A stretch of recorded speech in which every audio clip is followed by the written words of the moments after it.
स्थूल देह उत्पन्न झाल्यावर, जन्म झाल्यावर सुद्धा आईनं जे अन्न खाल्लेलं आहे त्या अन्नापासूनच स्तनामध्ये दुधाची उत्पत्ती होते आणि तो दूध पिऊनच हा जो स्थूल देह आहे तो वाढतो. पुन्हा ह्याला दात येतात आणि दात आल्यावर सुद्धा ह्या अन्न खाऊनच मोठा होतो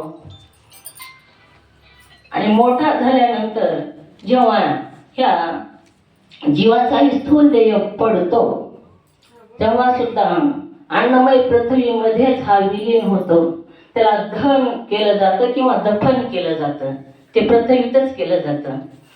अन्नमय पृथ्वीतच तो विलीन होतो किंवा दुसऱ्या जीवाचं अन्न म्हणून तो त्याचा उपयोग होतो. असा हा अन्नमय स्थूल देह सांगितला. आता कोश कशाला म्हणतात? कोश म्हणजे झाकण.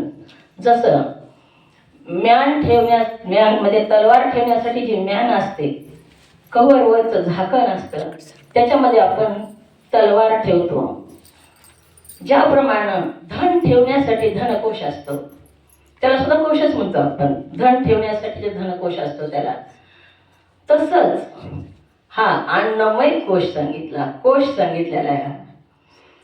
ही जी अन्नमय कोश आहे ह्याला आत्म्याला ह्यानं झाकून टाकलेलं आहे.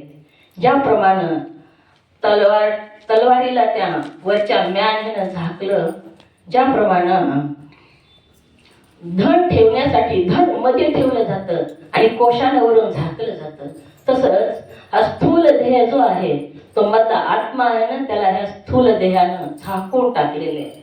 म्हणूनच ह्या स्थूल देहाला अन्नमय कोश असं म्हटलेलं आहे. मग हा अन्नमय कोश जो आहे तो ह्याच्यापासून मी भिन्न आहे, वेगळा आहे.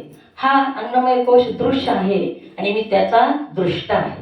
मी ह्याला जाणतो, पाहतो, म्हणून मी ह्याच्यापासून वेगळा आहे. ही आपल्याला या अन्नमय कोशामधून सांगायचं आहे इथं. ओम नमः शिवाय. ओम नमः शिवाय. झालेली सेवा गुरुचरणी अर्पण. सर्वांना वंदन. ओम नमः शिवाय.